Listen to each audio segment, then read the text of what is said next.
Itulah saya sadar bahwa Ibnu Qayyim sudah menjadi sufi. Sufi versi Salafi. Dia ada sufi Salafi, itu Ibnu Qayyim. Itu mereka pasti bilang fitnah gitu, padahal teksnya jelas. Dan dia memuji para sufi yang ikut sunnah Nabi SAW. Jadi dalam konsep mereka ada sufi yang nggak ikut sunnah, tapi dalam konsep saya nggak ada sufi yang ikut sunnah. Kalau nggak ikut sunnah ya nggak sufi. Suka film, kayak antum suka film Korea.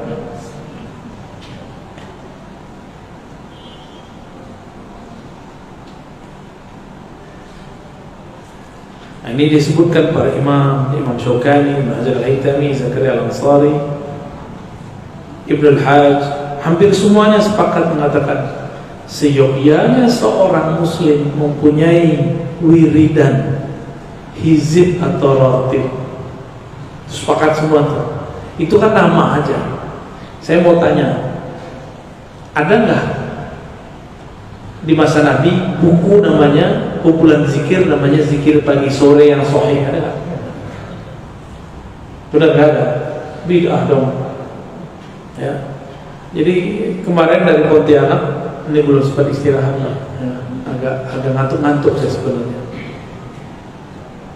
Di samping saya ibu-ibu ngeluarin dua buku kecilnya, satu Quran juz berapa, juz 28 atau berapa, samping satu lagi dia keluarkan zikir pagi sore yang sahih. Ya, dalam hati agak ketawa ya. Ketawa kenapa? Wah, Thariqat Qadiriyah Jawaziyah. Tahu nggak Thariqat Qadiriyah Jawaziyah? Apa itu? Iya.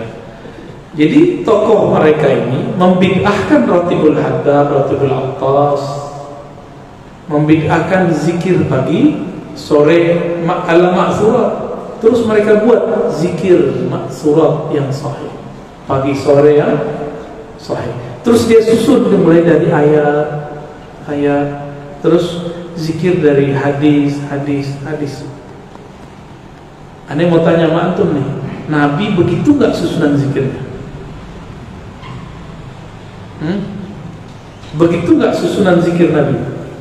Atau itu ijtihad si mursyid baru itu? Ijtihad ini dia buat thariqat baru tuh ya. Gimana kira-kira?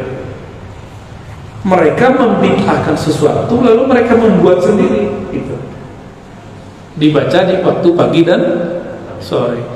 Jadi susunan zikir itu bukan datang dari Nabi. Susunan zikir itu yang menyusun adalah ulama. Hadis Nabi kan nggak begitu. Antum kalau pakai hadis Nabi repot karena ada kalimat qala hadatsana Abdullah ibn itu. Qala hadatsana Al-Humaydi, qala hadatsana Sufyan, qala hadatsana Yahya Sa'id al-Qattan. Qala hadatsana qala Rasulullah sallallahu alaihi wasallam. Jadi hadis, kalau pakai hadis gak mungkin, karena akan membacakan ranji-ranji silsilah. Yang ada zikir itu disarikan dari Quran dan hadis. Karena hadis itu salah satu isinya adalah sanad, itu bagian dari hadis. Kalau Quran kan kita sudah dapat teksnya aja, padahal ada sanadnya juga. Bisa nggak kita nih buat ratib sendiri? Boleh. Pak Fatullah nih buat zikir ratib al-Fathiyah. Boleh. Masalahnya siapa yang membaca kan? Antum aja yang baca sendiri. Sama murid-muridnya 1-2 orang adalah ya. Apalagi namanya Romi, buat kumpulan zikir. Ya udah, ratib ar-Romiyah, ar-Romawiyah. Namanya Bejo, Ratib al-Bajawiyah. Kan begitu jadinya. Ya sama zikir pagi sore itu, makanya saya candain itu namanya Ratib Thariqah Qadiriyah Jawaziyah. Karena dia habis membid'ahkan Ratibul Haddad, Ratibul Attas, terus dibuat sendiri. Ya salam. Imam Nawawi punya kitab Al-Azkar, tapi isinya masih ringkasan riwayat, masih bab. belum kumpulan zikir, baru ada namanya Hizib An-Nawawi. Itu pun beda dengan kitab Al-Azkar An-Nawawi. Di Indonesia ini lumayan banyak sebenarnya yang buat ya. Misalnya kalau di Lombok itu pendiri NW itu dia kumpulkan beberapa hizib panjang sekali. Hizib Nahdlatul Watan namanya, panjang sekali. Saya beberapa waktu yang lalu ketemu Kiai juga ngasih buku kumpulan zikir-zikir dia, panjangnya, ya setebal buku itu, setebal buku antum. Kalau mulai begitu, kapan mau mulai? Mulai dari mana? Mau dari tengah, depan, belakang, kan bingung. Datanglah orang kepada Nabi, wahai Rasulullah, inna syara'i al-Islam qad kathura 'alayya. Syariat Islam kebanyakan, zikir kebanyakan. Terus yang mudah apa? Kata Nabi, la yazalu lisanuka ratban bi dzikrillah. Kamu banyak-banyak aja dizikir. Zikir apa aja? Bingung deh. Ya. Orang kita kan maunya zikirnya ditentuin. Datanglah orang ke Al-Habib Abdullah Al-Haddad, ya, dari Hadramaut. Beliau ini buta. Yang nanya bisa lihat, tuh lebih canggih yang buta kan? Kadang-kadang orang kalau kolbunya bercahaya, ketajaman kolbunya mengalahkan orang yang melihat cahaya. Itulah Al-Habib Abdullah Al-Haddad. Apa kata mereka? Wahai Al-Habib, tolong kumpulkan bagi kami zikir-zikir yang mudah kami baca, kami bawa pulang kampung. Maka diimlakan oleh beliau berdasarkan ilham-ilham yang dia terima di kumpulan hadis-hadis tadi. Ratibul Haddad kan pendek sekali itu aja masih protes tuh orang baca tuh. Ya salam. Ada kawan saya meruqyah pakai maksurat Hasan Al-Banna, tapi dia bid'ahkan roti, kan jahil dengan itu. Lebih dulu Al-Haddad kali daripada Hasan Al-Banna. Tidak ada masalah, antum mau pakai maksurat Hasan Al-Banna boleh, tapi gak usah bid'ahkan yang lebih alim daripada Hasan Al-Banna, yang lebih wali daripada Hasan Al-Banna, yaitu Al-Habib Abdullah Al-Haddad, wali kutub di zamannya. Itu lucu ya. Jadi sebenarnya Ratibul Haddad bisa dipakai ruqyah. Cuma kalau pakai ruqyah ada hembusannya, begitu. Yang cuma baca doang, ntar dibaca ulang sama dia. Apalagi dia ikut majlis Ratibul Haddad Al-Fathiyah. Ya.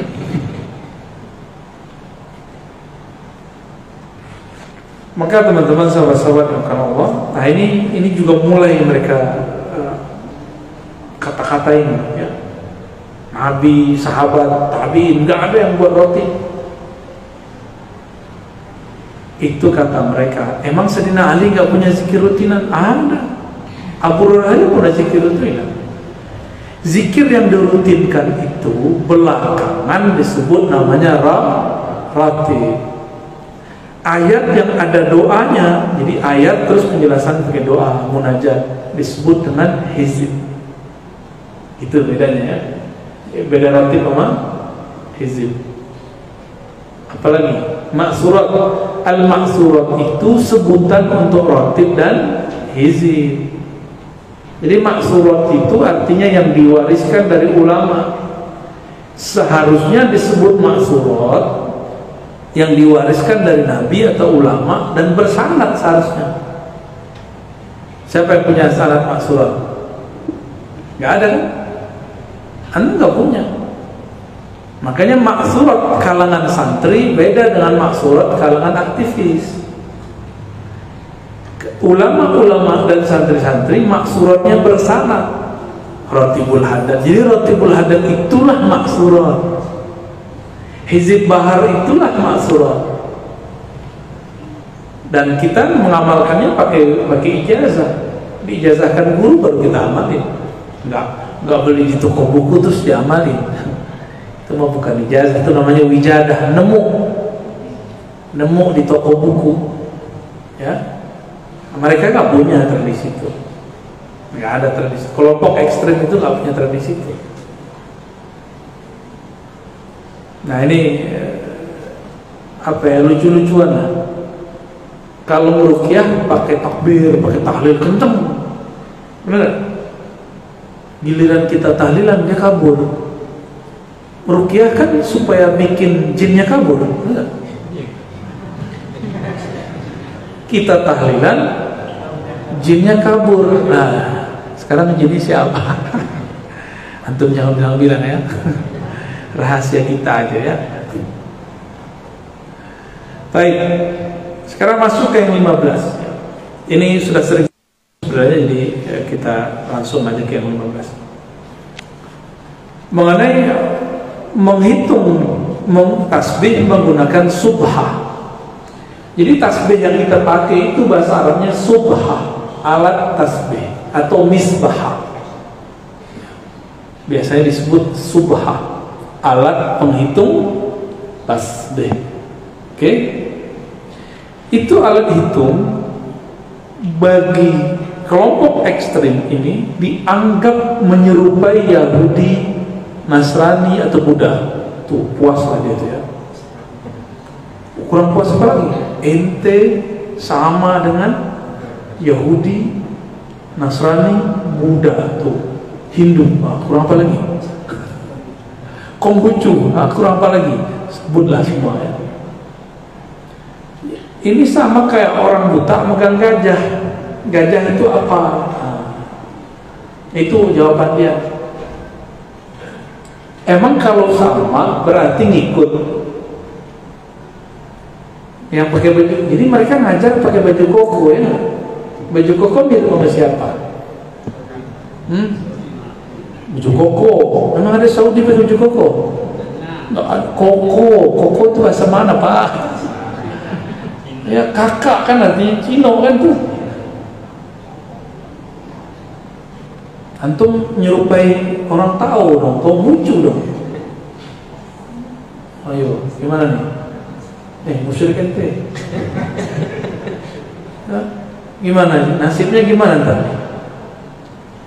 Jadi mereka nggak bisa membedakan antara al-maqasid dengan wasail, tujuan dan alat. Tujuannya zikrullah banyak-banyak, alatnya bisa pakai tangan, bisa pakai tas, nggak ada masalah. Terus bagaimana dengan hadis Nabi?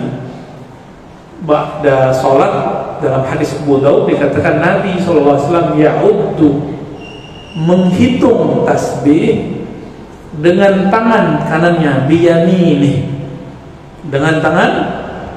Itu satu riwayat. Di riwayat yang lain biyadi, dengan tangannya, bisa tangan kiri, bisa tangan kanan. Yang paling mengerti Nabi siapa?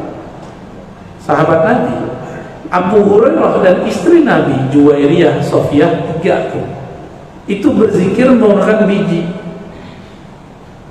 Abu Hurairah benang yang dia jadiin benang tebel, disimpul-simpul jadi 2000, 6 kali putar baru tidur.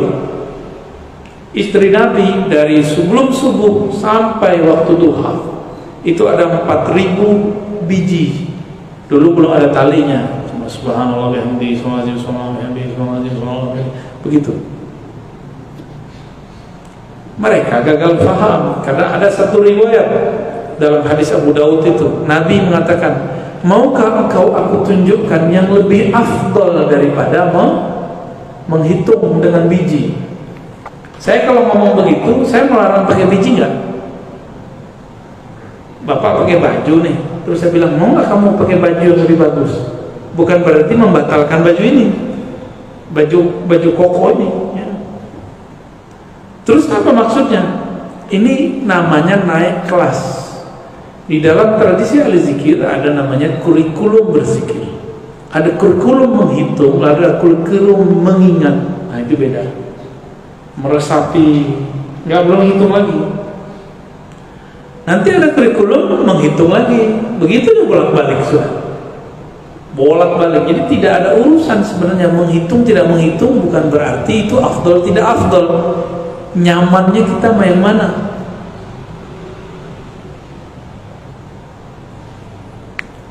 Jadi mereka melihat zahir terus langsung hukumkan secara yang mirip. nggak konsisten lagi, bilangnya mirip Yahudi. Kita udah ketemu Yahudi kok, udah ke Hebron, ke Tomb of David, nggak ada tuh yang pakai tasbih. Ada sebagian Nasrani tapi di ujungnya ada salibnya. Beda lagi dengan Hindu, Buddha, beda-beda tuh. Kesamaan ini bukan berarti agama mereka saling tiru meniru, nggak ada urusan. Justru itu besar kemungkinan kalau agama itu dulu sama-sama bersumber dari Allah, itu besar kemungkinannya.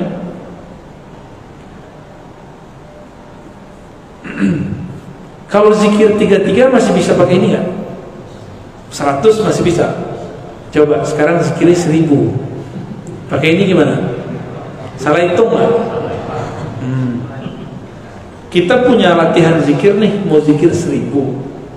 Tapi maunya pakai tangan, ikut sunnah. Terus gimana? Cobain aja. Baru 300 itu udah bingung, ini udah berapa ya? Jangan-jangan ngakunya udah 3000 lagi. Oleh karena itu ada hukum namanya maslahat, kemaslahatan. Jika menggunakan biji tasbih itu membuat kita sadar dengan angka-angka dan tidak salah terhadap jumlahnya, maka dia menjadi afdal mustahab. Maka beliau mengatakan, Syekh Ali Jum'ah, menggunakan biji tasbih adalah mustahab, dianjurkan, bukan makruh.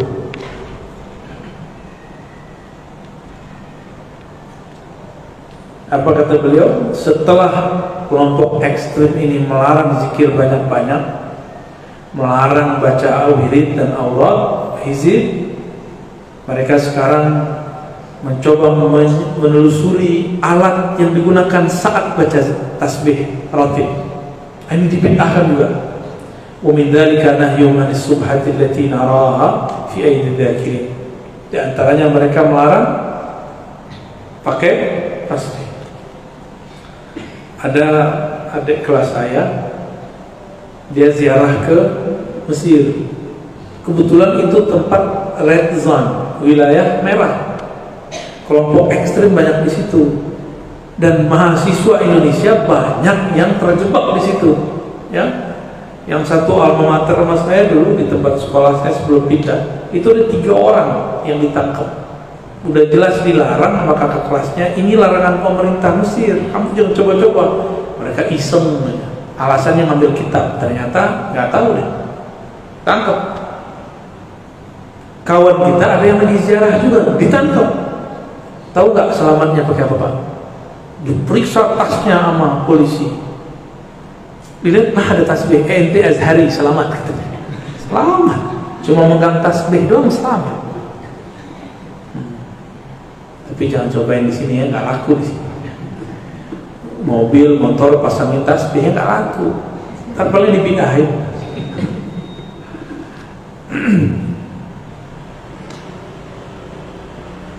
Jadi dalam satu riwayat Nabi berkata kepada istrinya, "Ukhbiruki bima huwa aisar alaik min hada aw afdal."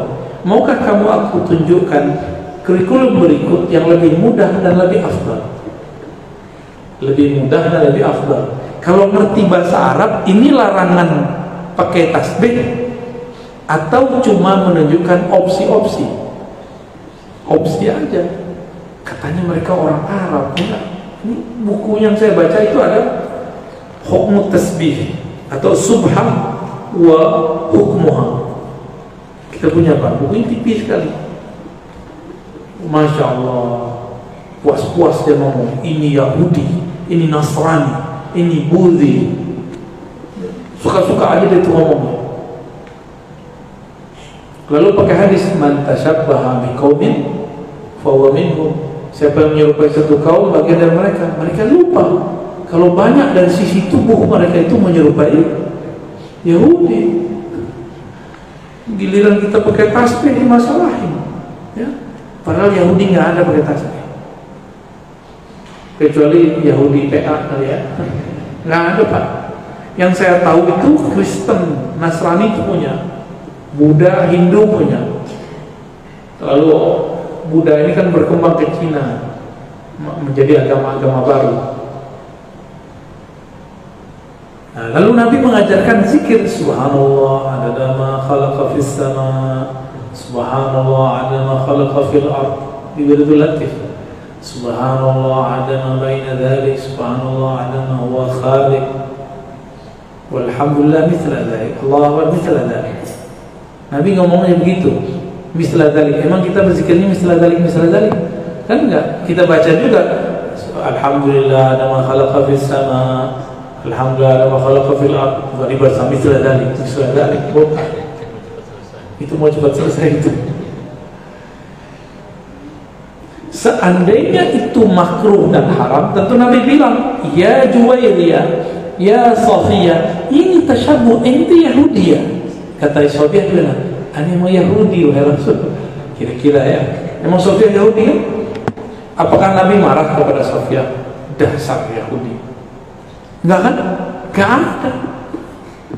Ada-ada aja tuh mereka yang nuduh-nuduh orang Yahudi. Berarti samping saya Yahudi. Orang Yahudi juga. Yahudi mata kok sipit Pak.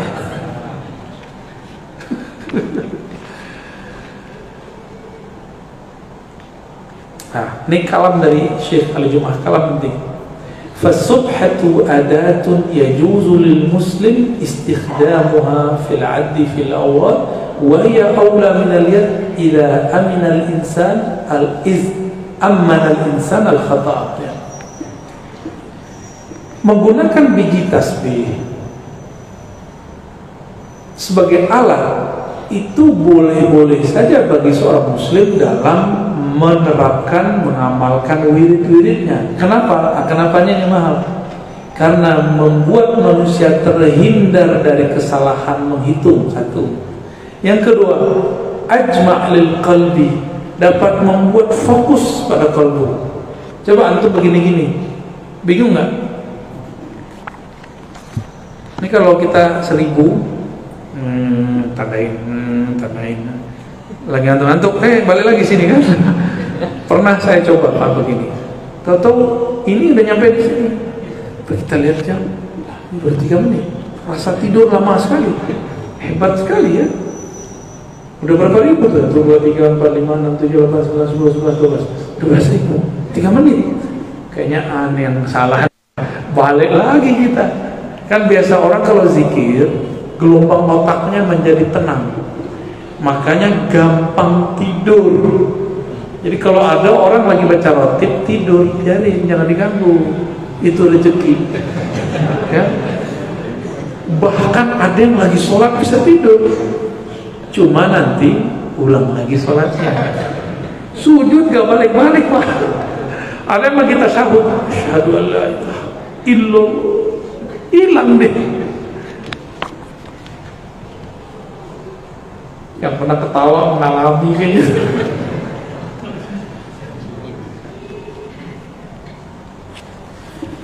Tujuan adalah zikir kepada Allah sebanyak-banyaknya. Ini tujuan, maksud. Lalu apa medianya, wasilahnya? Boleh dengan tangan, boleh dengan biji. Sekarang nggak pakai itu lagi, canggih. Pencet-pencet. Sama aja kan? Apa bedanya? Kan sama aja. Tapi orang-orang yang safih, tahu safih? Antum baca terjemahnya.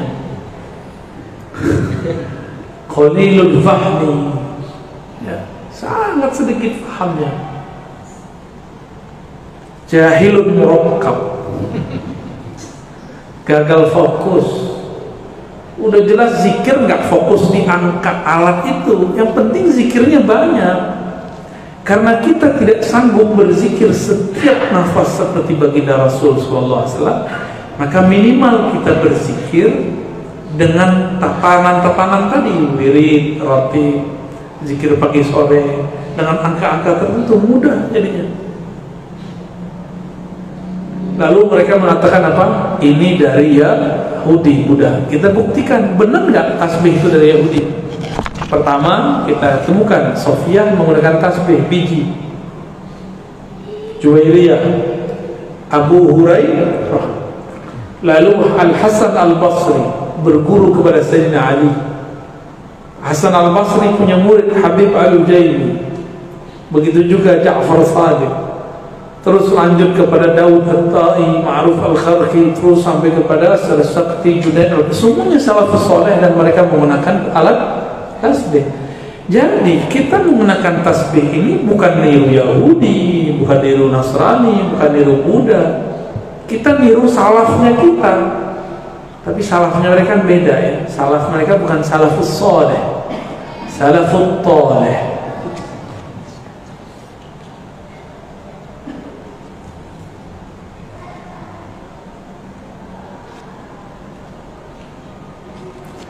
Namun ada satu riwayat dari Abu Dawud. Jadi dulu sahabat tuh zikir aja semua. Gitu aja zikir. Nah, kan Nabi bilang, kamu ajak tanganmu, karena semuanya dimintain syahadat. Maka bertasbihlah sahabat pakai jari. Itu ada tekniknya, Pak. Ada riwayatnya cara itu. Ini 10 jari itu ada, atau pakai ini aja ada. Apakah begini dari atas ke bawah atau ke bawah? Itu semuanya ulama yang menjelaskan, ya.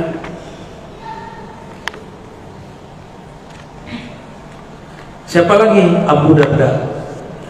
Ada satu riwayat diriwayatkan oleh Ibn Abi Asim dalam kitab Az-Zuhud.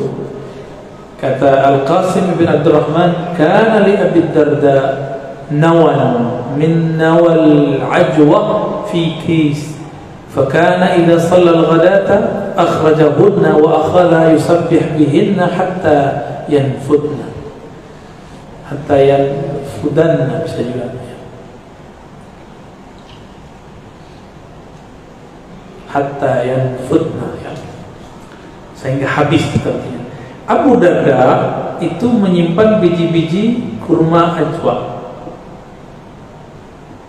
di sebuah kis itu kayak dompet, bukan dompet, kayak anak-anak tuh nyimpen main-mainannya dan terus diikat. Nah, saya nggak tahu namanya. Itu bahasa sono tuh. Apa namanya, Pak? Bahasa Arabnya kis, kantong, ya. Abu Darda selesai sholat subuh, dia keluarkan isi kisnya itu. Terus dia zikir subhanallah alhamdulillah subhanallah. Abu Darda. Sudah berapa sahabat ya? Banyak. Berarti kita pakai tasbih bukan ikut Yahudi, bukan ikut Buddha. Yang dibaca juga beda kok. Ada nggak gitu? Nggak ada kan?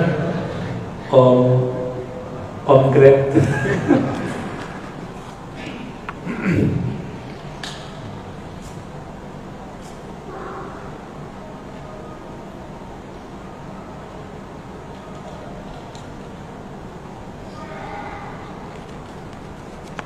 Disebutkan, nah ini versi riwayat dalam kitab Hilyatul Awliya.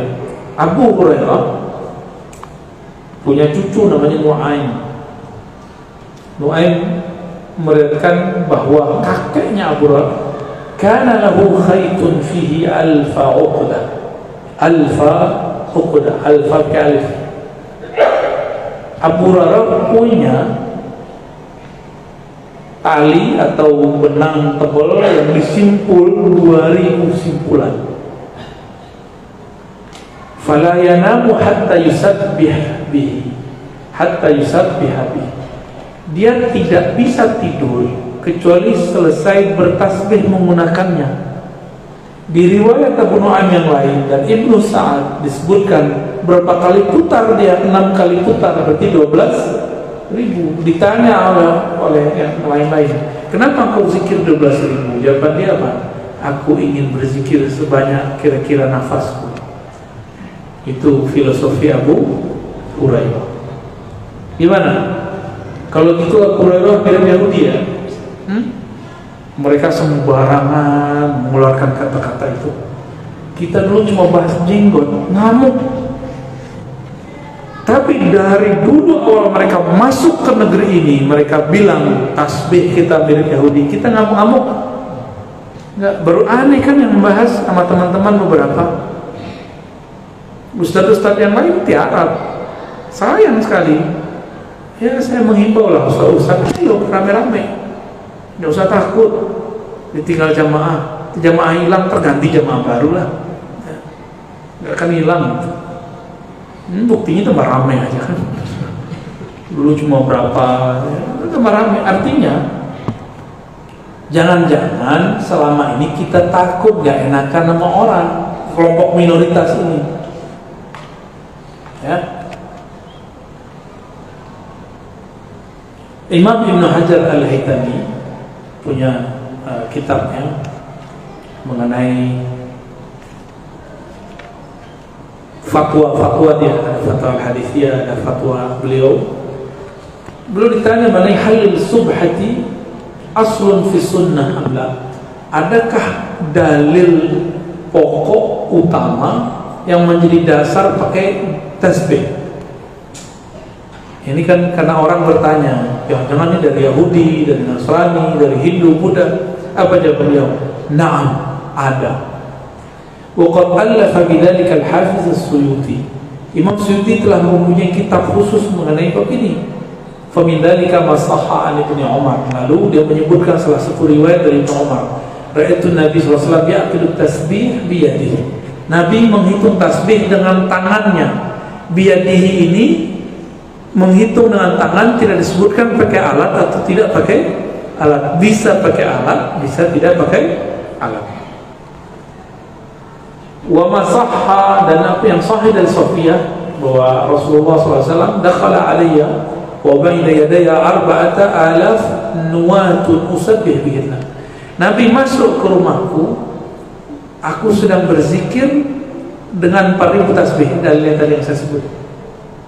Lalu bertanya Nabi, ya binta Huyai, anak Yahudi, itu kan itu artinya. Huyai kan Yahudi, mati. Dia Yahudi yang menyerang Nabi, mati dia, kalah. Ya binta Huyai, ma haza, ada apa ini? Kok banyak amat nih? Biasa suami nanya sama istri, boleh nggak? Boleh kan? Ini bukan pertanyaan marah. Qultu usabbih bihinna, aku bertasbih dengan ini wahai Rasulullah. Qala qad sabbahtu mundu qumti ala ra'si akthar min dhalik. Saya punya zikir yang satu zikirnya setara dengan semua yang kamu baca. Wah, ini ilmu Nabi ini, melipat jumlah zikir.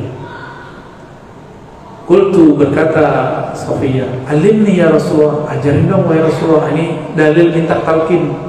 Kalau sudah punya zikir boleh minta zikir lagi. Sampai guru kita bilang gantian baru atau apa. Kuli, Nabi mengatakan subhanallah adama khalaqa min syai'. Bacalah olehmu, maha suci Allah adama khalaqa min syai', sebanyak yang dia ciptakan. Sama kayak yang tadi, subhanallah adama khalaqa fis sama, sama.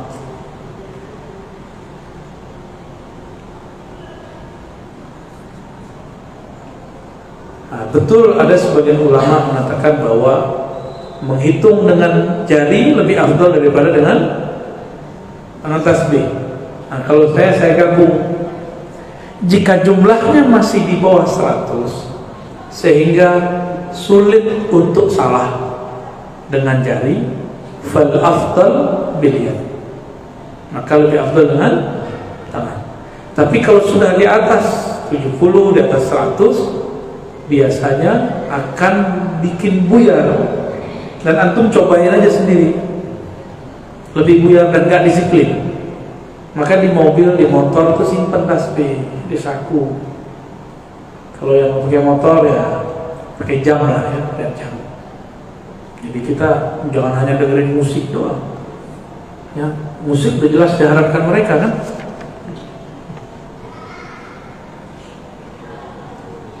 Nah, ini masih banyak Abu Darda, masih banyak lah. Maka teman-teman, kita nggak pakai hadis palsu untuk tasbih. Ada sebuah hadis palsu, ni'mal mudzakkir as-subha, itu hadis palsu.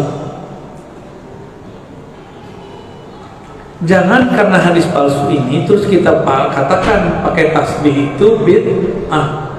Kenapa? Ada satu kaidah, ad-dalil ghairul madlul. Al-dalil ghairu madlul.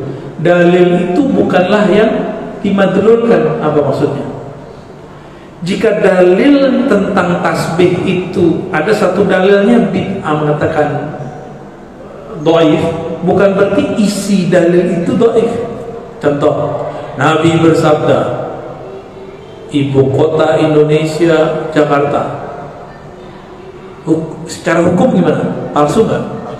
Palsu. Tahu dari mana palsu? Karena antum orang Indonesia. Ibu kota, mana mungkin Nabi ngomong ibu kota Indonesia Jakarta, tapi isinya benar nggak? Paham?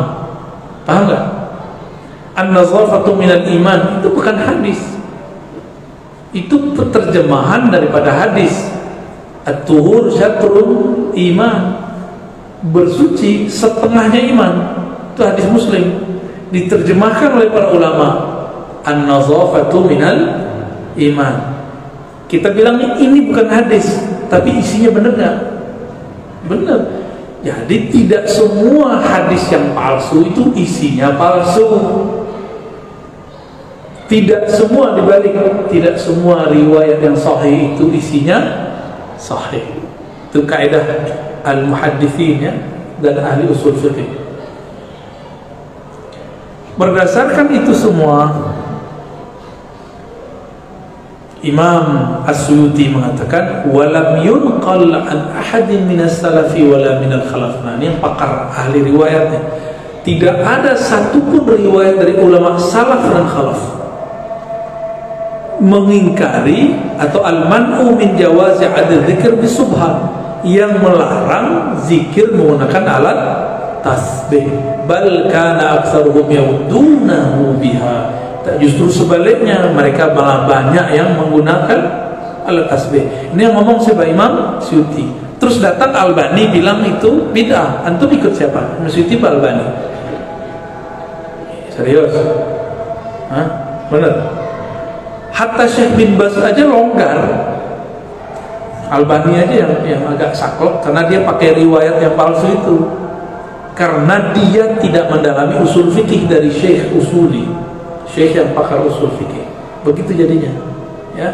Nah, kita mengkritisi begini, ini aneh menghina Albani ya, atau mengkritisi aja? Cuma mengkritisi, di mana menghinanya? Cuma mereka nanti pelintir, wah Razi ngaji mana berani hina-hina Albani ya. Mengkritisi disebut menghina ya. Baik, silakan Ustaz.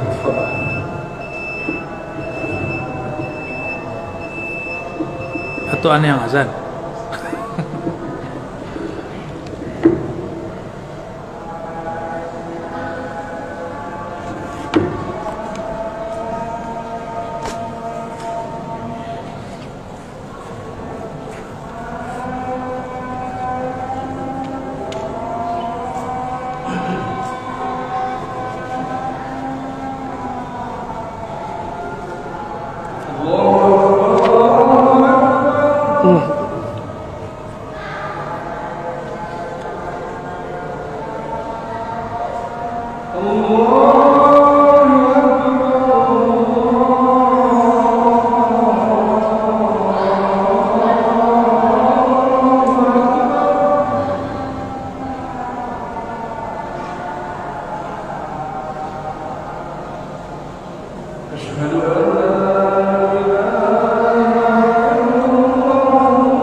Jawab.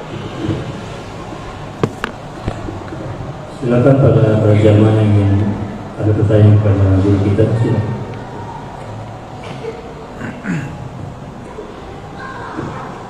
Sesuai tema ya. Oke, coba ya. Makanya kalau kalau ada teman dia bilang nasab Nabi Muhammad itu sampai Ali, gimana kira-kira kita menyikapinya? Maksudnya nasab Nabi sampai Ali? Ya, dia sampai bilang ya Habib itu ya nggak ada gitu. Kita harus 100% percaya. Nggak ngerti ilmu nasab, ngomong nasab dia itu, ya. Jadi kalau ada orang mengatakan nasabnya keturunan Nabi Muhammad udah nggak ada, karena keturunan Nabi Muhammad lewat Fatimah, berarti nggak sah, gitu ya. Itulah anehnya mereka itu, sotoy, nggak ngerti ilmu nasab, lalu kemudian anti nasab, anti habaib. Kita ini cinta habaib, bukan fanatik sama habaib. Itu bedain ya. Habaib itu manusia biasa, salah ya salah, keliru ya keliru, tapi di darahnya ada nasab. Gimana cara mengetahui nasab? Sama dengan cara mengetahui hadis. Dicek, ini dari dia anak fulan, bener kan dia anak fulan? Kalau betul tertulis terdaftar, sah dia sebagai zuriat Rasul Sallallahu Alaihi Wasallam. Oh, nanti cuma sampai ke Ali Fatimah. Ya memang itu zuriatnya Nabi, satu-satunya zuriat Nabi lewat Fatimah. Terus kenapa salah? Kalau cuma Sayyidina Ali nggak cukup. Sayyidina Ali punya istri yang lain setelah Fatimah wafat, gitu ya. Jadi kalau ada yang begitu itu soto itu. Kalau nggak ngerti ilmu nasab, kasih tahu ke ente. Kalau nggak ngerti nasab, uskut. Ya. Oh, lewat ibu nggak sah. Kalau gitu orang kampung saya nggak sah semua dong. Kampung saya lewat ibu semua loh. Dan itu bukan Yahudi loh, orang Indonesia. Gimana? Itu masuk ke sistem perkawinan, nggak ada masalah sebenarnya. Zuriat Nabi ya lewat Fatimah, nggak ada lain. Ada hikmahnya kok lewat Fatimah, ada hikmahnya. Kok bukan anak dari laki-laki? Karena kalau dari Fatimah berarti anaknya itu emang keluar dari rahimnya Fatimah, tinggal dulu di rahim Fatimah, minum ketubannya di situ. Jadi emang darahnya darah Nabi full Sallallahu Alaihi Wasallam. Beda kalau cuma bapaknya doang. Para zuriat Nabi ini Allah setting lah supaya nasabnya terjaga. Maka muncullah yang lebih fanatis lagi daripada orang suku saya. Di suku saya itu kalau nikah dengan selain Minang, laki-laki nih, mereka kebalikan, perempuannya. Oh itu bisa rame. Di dato-datonya itu rame. Lumayan apa lah ya, jadi masalah. Apalagi kalau anaknya itu berprestasi, sekolah tinggi, terus nikahnya bukan orang kampung, oh itu bisa rame tuh. Nanti dicari-cari aja kesalahannya, anak ente nggak ada sanatnya lagi, nggak ada nasabnya. Sama Syarifah ini dibalik. Ini cara Allah aja untuk menjaga zuriat Nabi ini. Kan nggak ada larangan sebenarnya Syarifah nikah sama siapa aja, nggak ada kan? Tapi itu masuk ke dalam hukum urfiyah yang ada dalam zuriat mereka. Sebenarnya nggak ada. Cuma untuk cari di Quran, Sunnah nggak ada. Kalaupun ada, saya pastikan hadis palsu. Hadis palsu semua. Boleh kita ada hadis di sini. Ya. Tapi kan ini jadi unik. Jalur Ba'lawiyah ini atau Hasaniyah, Husainiyah ini kan jalur ayah ya. Benar? Seandainya Syarifah ini nikah sama laki-laki, ini nggak nambah loh dan nggak ngurangin, malah nambahin campuran ahwal dengan asyrafnya lah. Karena nanti yang akan lanjutnya kan dari sisi laki-laki. Tapi begitu cara Allah nyeting mereka sehingga terbuat kondisi Syarifah aja nggak boleh nikah kecuali dengan Syarif. Saya ngobrol juga sama Habib-Habib yang lebih merdeka cara berpikirnya. Kamu setuju nggak dengan pendapat Habib Fulan? Enggak. Kenapa? Temanku, sepupuku, Syarifah Fulana sampai sekarang sudah umur 30, 40 belum menikah. Karena belum ketemu Syarif Sayyid yang mau nikah dengannya. Terus Syarif Sayyid yang ditunggu kemana? Nikah dengan perempuan yang bukan Syarifah. Ya salam. Jadi itu pertanda bahwa ya ini ijtihad ulama dari kalangan Ba'lawiyah. Ya kita menghargai itu.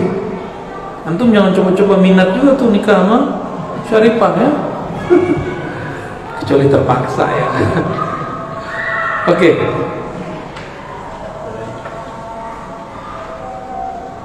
Udah. Ibu ada pertanyaan? Bawaannya rumah salat Isya aja kayaknya. Iya. Halas ya.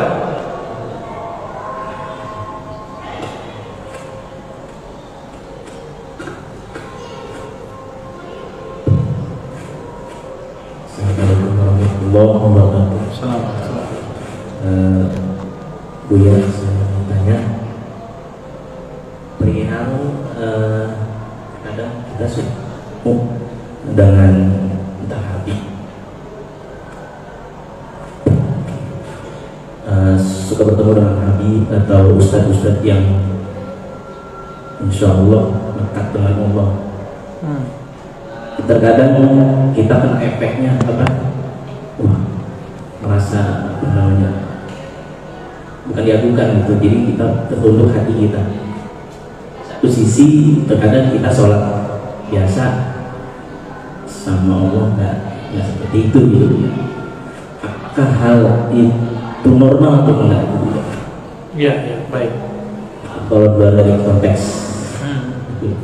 Assalamualaikum warahmatullahi wabarakatuh. Dekat dengan guru, habib, kiai yang wali itu sama dengan antum dekat dengan sumber sinyal. Ini ilustrasi biar gampang. Kita punya handphone, kita mau nelfon orang.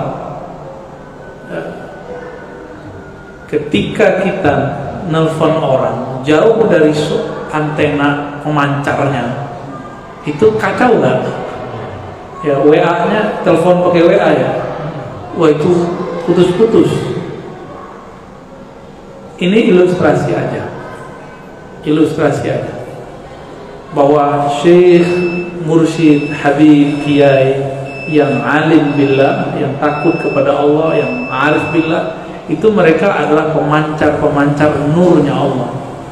Maka dekat dengan mereka membuat rohani kita seperti berenergi. Dan itu emang sudah sunnatullah. Makanya ulama kita mengatakan al-isnad minatin, bersanad bersilsilah. Biar kolbu ini kan bisa nyambung dengan kolbu. Kalau kolbu ini sudah nyambung dengan kolbu seorang syekh, maka kata-kata dia akan jadi energi. Dekat dengannya akan membuat kita menjadi semangat. Girah beragamanya tinggi.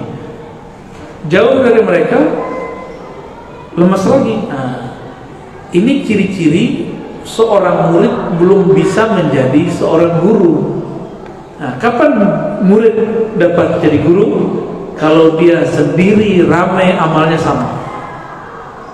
Jadi normal untuk seorang murid, tapi tidak normal untuk seorang guru. Jadi memang begitu mas, ya, kejadiannya. Oleh karena itu Allah sering memuji majelis-majelis zikir. Dalam risalah Rasulullah SAW dikatakan, tidaklah mamin qaumin yajtami', tidaklah berkumpul sekelompok. Nah, berarti kita masuk ke kelompok wali, kelompok habib, kelompok kiai. Lalu yazkuruna Allah, zikir bersama mereka, kecuali hafat bil malaikat, malaikat turun, nazalat alaihimur rahmah wa ghasyat alaihim, nazalat alaihim sakinah wa ghasyat alaihim rahmah. Jadi mereka diliputi rahmah, mendapatkan rasa sakinah. Maka jangan jauh-jauh dari mereka kalau belum punya energi sendiri. Kami dulu waktu masih kecil ya, ada namanya tawajjuh. Tawajjuh itu sama kayak majelis zikir mingguan. Tiap malam apa kita biasanya datang ke guru kita, lalu kita didoakan, berzikir bersama beliau, lalu doakan beliau supaya pijar yang di dalam itu energinya nambah. Gitu. Nah, lalu kapan si murid ini boleh dilepas sendiri? Kalau dia sendiri tetap berpijar, bercahaya kalbunya. Ya. Kalau dia punya kemampuan mengajar, biasanya dikasih ijazah untuk mengajar murid-murid yang baru. Dinikmati aja mas, emang begitu keadaan kita. Ya. Khalas, cukup ya. Wah, Buya satu pemegang Ratib Al-Fatihiyah. Sudah dengan tema zikir kita malam ini. Dan jika Buya berkenan memberikan kami jamaah satu ijazah. Bantu dapat ijazah bukan? Baik. Hadirin yang dimuliakan Allah, dengan ini saya Al-Fakir ajastukum mengijazahkan antum yang hadir, khususnya Ratibul Haddad, Ratibul Attas, Al-Wirdul Latif, 3 itu ya, yang disusun oleh Al-Habib Al-Haddad, Al-Attas oleh Habib Al-Attas, begitu juga Wirdul Latif oleh Al-Habib Abdullah Al-Haddad, dengan sanad yang bersambung kepada mereka. Ajastukum jami'an. Al-Fatihah. Ya.